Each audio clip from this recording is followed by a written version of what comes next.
భారీగా జనాలు మోహరించారు. అసలు ఎట్టి పరిస్థితుల్లో అక్కడ క్యాండిల్ వెలిగించి తీరాలి. హర్ష కుమార్ గారిని అరెస్ట్ చేశారు. మేమేమి ఇక్కడ సంఘ విద్రోహ చర్యలు చేయట్లేదు.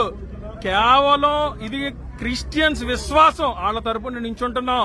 ఎట్టి పరిస్థితుల్లో చనిపోయిన చోట క్యాండిల్ వెలిగించడం నేరమా? చంద్రబాబు నాయుడు గారు మీకే చెప్తున్నాం. ఇప్పుడు వరకు కూడా ఇందులో మీ ఇన్వాల్వ్మెంట్ లేదని క్రైస్తవులు అందరూ నమ్మారు. కానీ ఖచ్చితంగా పోలీసులు ఏదైతే అనగదొక్కే ప్రయత్నం చేస్తున్నారో ఇప్పుడు మాకు అర్థమైంది. TDP is involved in this issue. 100% మేమైతే ఊరుకునే పరిస్థితి లేదు. క్యాండిల్ వెలిగిస్తాం. మేము వస్తున్నాం, అక్కడ క్యాండిల్ వెలిగించడానికి వస్తున్నాం. కొడతా కొట్టండి, నో ప్రాబ్లం. ఎంత దారుణమైన పరిస్థితి! అయ్యా బాబోయ్, 200-300 మంది పోలీసులు అసలు ఎవరిని క్రిస్టియన్ అన్నోడిని క్యాండిల్ కూడా వెలిగనివ్వకుండా చేసేస్తున్నారు. ఎంత దౌర్భాగ్యమైన పరిస్థితి ఆంధ్రప్రదేశ్ రాష్ట్రంలో ఉంది. ఆ యాక్సిడెంట్ స్పాట్ దగ్గర ఇంకా జనాలు వచ్చి ఏ రకంగా చూస్తున్నారో చూడండి. అక్కడ బండి లేదు, లేదంటే ఏమీ లేదు. అక్కడ ప్రవీణ్ ప్రగడాల ఇక్కడ చనిపోయాడు అని చెప్పి ప్రతి ఓళ్ళు ఆగి చూసి పరిస్థితి చూడండి. అది ఎంత సెన్సేషన్ అయిందో ఈ హత్య. ప్రతి కారు ఆఫ్ చేసుకోవడం, పక్కన పెట్టుకోవడం, ఆ స్పాట్ని చూపించడం. ఎంత చిన్నదంటే ఎలా చనిపోయి ఉంటాడు. చూడండి, ఆగండి, చూడండి పరిస్థితి ఏ విధంగా ఉందో చూడండి. ఏ విధంగా ఉందో కనపడుతుందో. జనం ఎలాగో వచ్చి ఇక్కడ చూస్తున్నారు. అదిగోండి నయారా పెట్రోల్ బంక్. అది నయారా పెట్రోల్ బంక్.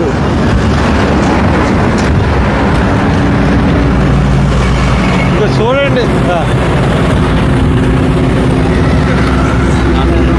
ఎంతమంది జనం చూస్తున్నారో చూడండి. ఏమో మీరు అందరూ చూడడానికి వచ్చారా?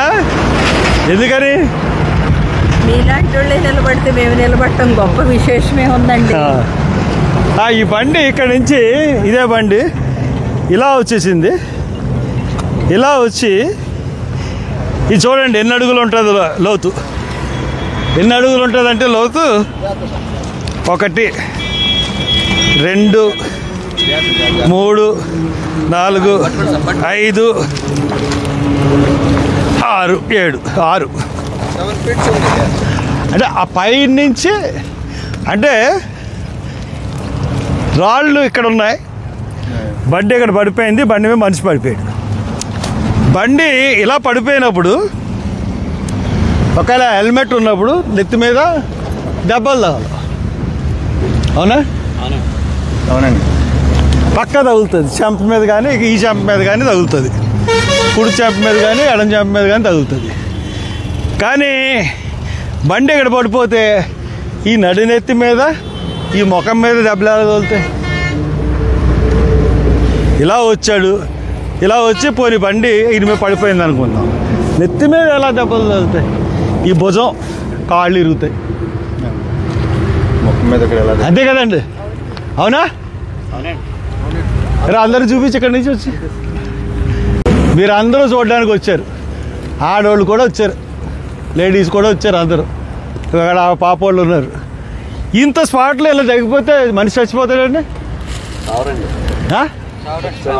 అసలు చచ్చిపోయేంత లోతు ఏమైనా ఉంది? ఇది చిన్న దెబ్బలు తగిలితే అంతే అంతే. చిన్న దెబ్బలు పైకి వచ్చేస్తారు. అటువంటిది ఇది పడిపోయిన తర్వాత ఏం జరిగింది అన్నది పోలీసు వాళ్ళు వీడియోలు చూపించట్లేదు. వాళ్ళందరూ తీరా అక్కడి నుంచి. వాళ్ళందరికీ ఇది ప్రతి వాళ్ళు ఇంతమంది వచ్చి చూస్తే వెళ్తున్నారు ఇక్కడికి. అంటే ఆ పాస్టర్ని చంపేశారు. చంపేసి ఇక్కడ ఎక్కడి నుంచో తీసుకొచ్చి ఇక్కడ పడేసి ఇక్కడ బండి ఇలా పెట్టిపోయారు. అది క్లియర్గా మనకు అర్థమవుతుంది. అది చెప్పడానికి అక్కడికి వచ్చారు.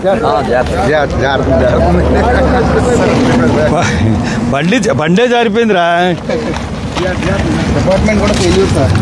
ఫెయిల్యూర్ కాదు, అది తెలుసు.